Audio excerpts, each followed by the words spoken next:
You're gonna have to get past step 1 to get to step 2 to get to step 3. And if you get confused along the way, raise your hand and we'll address it. But we're not gonna just give you the go heal first and then come back, or go. I can't represent my brand or advocate for you or try to help you and not give you the foundation first. Yeah, that's important. So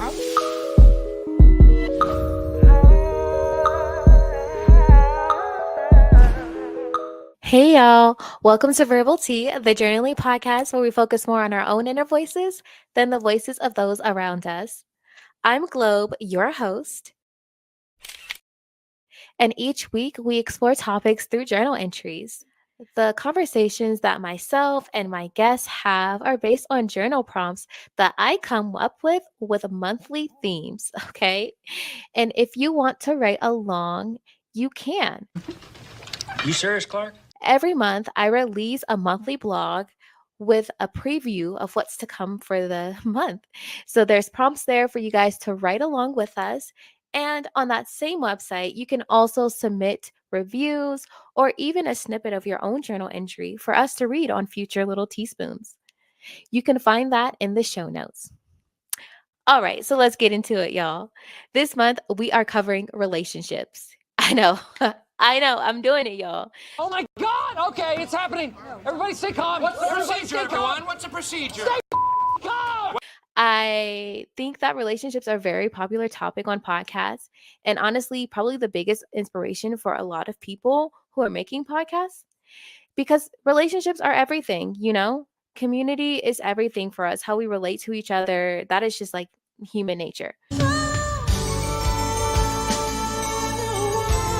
That is something we obsess over because it's something we can't survive without. I have been trying to avoid going into the relationship debates and things like that. And I believe that my format leans to doing it from a constructive standpoint, right? So we're covering relationships. And I know when you think of relationships, a lot of you guys are probably imagining a Dear Diary scenario where you're like, Dear Diary, so and so broke my heart. And ever since I've been like this, I actually kind of like that. Do it right like that, and that'll be probably awesome. You'll probably learn some more things about yourself. But the prompts I've come up with are based on trying to understand how we currently relate to people, what kind of friend or lover we are, what kind of friend or lover we want to be, and how we can grow to be that. So that is what we are doing this month. Today, it is just me, and I just wanted to share with you guys some things that I learned about friendship while writing and journaling about it from the lens of how I navigate it. So, two big things I learned about friendship is that one, my parents have had a huge impact on how I navigate friendship naturally, right? And the other is just some things that I want to work on and to be a better friend. So, the first thing that I learned about how my parents have impacted the way I navigate friendship is that I'm a giver because of my mother. Okay. I got it from my mom. My mom is not big on words of affirmation, physical touch, or really honestly any other of those top 5 love languages, because it's rumored there's like 6 or 7, but I digress. My mother is an acts of service type of woman. Okay. And I don't say that just because she's my mom and how she loves on me, but how I've seen her pour into other people she cares about. It's about doing something for you. If she sees that you need new clothes, she won't tell you or ask you. She'll just show up the next time she sees you with new clothes. Or she will propose a shopping date, like, and want to cover the bill. Like, that's the kind of person that she is. And that's kind of the person I am when it comes to friendships. If I see that my friend needs something or I hear that they need something and I have the resources to provide it, I'm going to do it. I'm a huge giver. And of course, there have been times that I've been taken advantage of. I say that in quotations because now I don't see it as being taken advantage of. I was living in my true self and I wouldn't take it back. I am happy every time I get to give because it's my default, it's my nature, and I get it from my mom. Another thing that I realized is my father is all about seizing the moment and kind of losing the concept of time when it comes to bonding with people. And I think that it may be something that's just special for us, like me and my brother, because my parents were divorced. My father got to pick us up roughly every other weekend. And because he has such a short time with us, I remember vividly every Friday night he picked us up. We were up late at night. I mean, my father would talk to us until he was delirious from sleep deprivation. Like he would say some of the wildest things because it would be 3 in the morning. And they're like really fond, vivid childhood memories for me. But he would just seize that moment and be super present, forget everything, like forget to eat everything. And I'm that kind of person now. So I never like to go on dates where there was food involved because I wouldn't eat. When I go out to eat with my friends, my husband makes fun of me because I'm always bringing the food home because I'm talking more and I'm listening more than trying to focus on my food. I am an in the moment person, and that is because of my father. So, those are two things I realize when it comes to how I navigate relationships and how my parents in my childhood has impacted that. Another thing I realized is that I struggle. I struggle, you guys, with not being the solution oriented friend. Okay. So, just a fair warning, I think super highly of all of my friends. Okay. I think they deserve everything that will fulfill them. And I think they are capable of making actions toward getting all that they want because they're amazing. Okay. I, my friends are amazing. I already have a crazy amount of faith in the general people. I'm just like, if you can tap into this, you can do anything. And my friends have already all tapped into something special, and I know they can do anything. So when they tell me that they're in another cycle of something harmful toward them, I just want to help them. Okay, I just want to help them.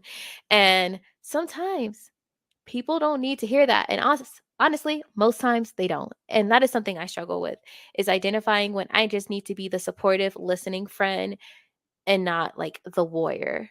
I am always in warrior mode with my friends and just protecting their fulfillment and their peace. But sometimes being ready to fight for them is actually compromising their peace. So I want to work on that, and honestly, writing it down and even phrasing it the way I just did right now is helping me, and I know it's going to help me the next time my friends come to me. Another thing I know I can work on when it comes to friendships is, while I am very present when they are in my face, when they are not, I feel like just saying hi is wasting their time because I all I do is what I do every day, and I, unless I'm seeing them or going somewhere with them, I'm not really doing anything that exciting. And so I feel like I don't check in with my friends enough. And I also think it has something to do with the fact that my closest family members growing up were my mother and my brother, and they're incredibly introverted. But now that I am owning who I am in more extroverted spaces. So I'm connecting with more extroverted people who do need more frequent communication. And I could do a lot better with fulfilling that need of theirs and being more proactive with communicating with them just on the day to day and just building those relationships, especially as an adult now trying to make friends. It's already a struggle. And I don't think I'm doing myself any favors by doubting how worthy I am of talking to frequently. So I am going to work on checking in with my friends more frequently because I identified that need when I journaled. So this sounds like an advertisement, right? But this is really what I realized when I started to journal about relationships in general. I started with friendship, and it just really gave me a powerful perspective where I left with a tool belt of how I can start to nurture the friendships and relationships I have, as well as how I can, show up better the next time I get to meet someone new as well. I hope that inspires you guys to journal. And next week, we have an amazing couple who are the hosts of the You Stuck With Me podcast coming. They're a married couple and they're going to be discussing romance. So I hope you guys tune into that.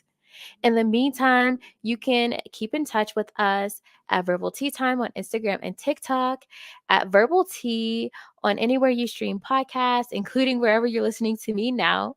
I am so excited to just deep dive into relationships with journaling, y'all. You guys don't understand. I'm so excited. I'm nervous, but I'm so excited as well. And like I said, you guys can share your thoughts on this episode, previous episodes, the podcast, my outfit, whatever. You can share them anywhere that you see the comment button. Okay. If you see Verbal Tea in the comment button, tell me how you feel. In the meantime, until next week, you guys, please, please do this. Listen, come here. Spend some intentional time with your thoughts. Okay. Whether that's journaling or meditating or talking to your spouse with no filter about your feelings and thoughts. Spend that intentional time, okay? And then, as always, focus on thriving instead of just surviving, and be well.